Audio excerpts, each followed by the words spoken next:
ఓం సాయిరామ్. బాబా భక్తులందరికీ నమస్కారం అండి. మన బాబాగారి దయ వల్ల మనందరం బాగుండాలి, సంతోషంగా ఉండాలని కోరుకుంటున్నాను ఫ్రెండ్స్. ఇక ఈరోజు వీడియోలో మన బాబాగారు ఈ సందేశం అందిస్తున్నారు.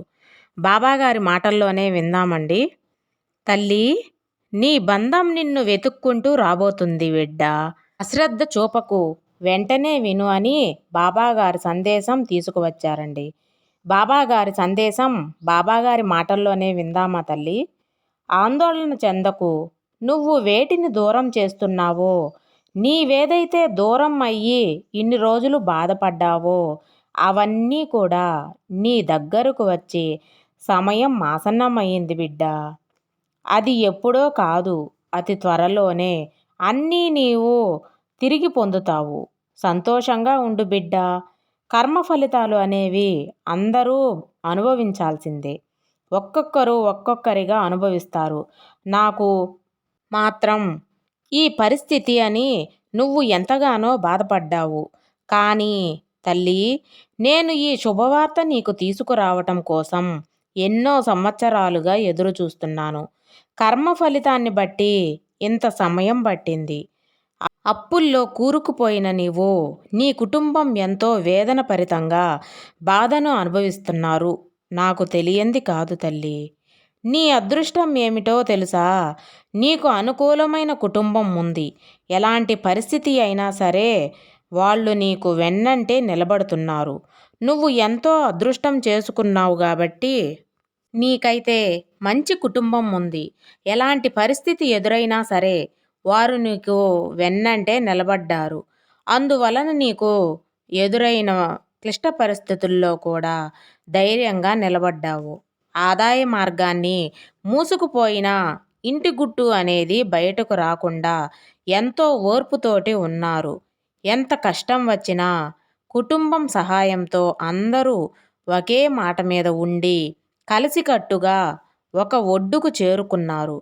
ఆర్థిక ఇబ్బందులు తీరాలి అనేసరికి జనాలతోటి అపనిందలు, హేళనలు ఎదురయ్యాయి కదమ్మా. మీ ప్రమేయం లేకుండానే నీ మీద నిందలు వేసి నీ చుట్టూ ఉన్నవారు ఎంతో ఇబ్బంది పెట్టి ఎంత బాధపడుతున్నారో, సూదుల వంటి మాటలతోటి మిమ్మల్ని గుచ్చుతున్నారు. ఆ బాధలను తట్టుకోలేక ఎంతో బాధపడుతున్నావు తల్లి. బాబా, నాకు మాత్రమే ఇలా జరుగుతుంది. ఆర్థిక పరంగా ఎన్నో ఇబ్బందులు పడ్డాము, ఆరోగ్యపరంగా ఎన్నో ఇబ్బందులు పడ్డాము. వాటి నుంచి కొంచెం గట్టెక్కించు అనుకుంటే నాకు ఈ శత్రువుల బాధ ఏమిటి బాబా? మేము ఏ పాపం చేశామని ఎందుకు ఇలా ఇబ్బంది పెడుతున్నావు అని ఎంతగానో బాధపడుతున్నావు కదా తల్లి. ఒక్కటి గుర్తుపెట్టుకో అమ్మా, ఒక్కరు నీ జోలికి వస్తున్నారంటే వాళ్ళు నీ కర్మ తీసుకుంటున్నారు అని అర్థం. నువ్వు పడవలసిన కష్టం ఏదైనా ఉంటే వాళ్ళు పడతారు అని అర్థం. అది మాత్రం నువ్వు గుర్తుపెట్టుకో అమ్మా. ఎప్పుడూ నువ్వు అనుభవించాల్సిన కష్టం ఏమీ ఉండదు. నీకు సంతోషం మాత్రమే మిగులుతుంది తల్లి. వారు మాత్రం కష్టాలు అనుభవిస్తూ బ్రతుకుతారు. అటువంటి బంధాలని, జీవితాన్ని భగవంతుడు వాళ్ళకి ప్రసాదిస్తాడు. ఎందుకంటే మంచి వాళ్ళ జోలికి వస్తే భగవంతుడు వాళ్ళని ఊరుకోరు. అలాగే నీ బాబా చూస్తూ ఊరుకోరు. ఎవరికి ఎలా బుద్ధి చెప్పాలో నాకు తెలుసు కదా తల్లి. వారి మాటలతో నన్ను ఇబ్బంది పెట్టినా, రెచ్చగొట్టినా నీవు మౌనంతో, సహనంతో ఉండు.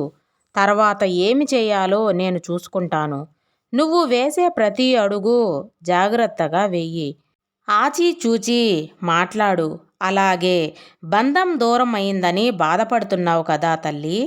కానీ నీ బాధ దూరం అయిందని నువ్వు అసలు బాధపడవద్దు.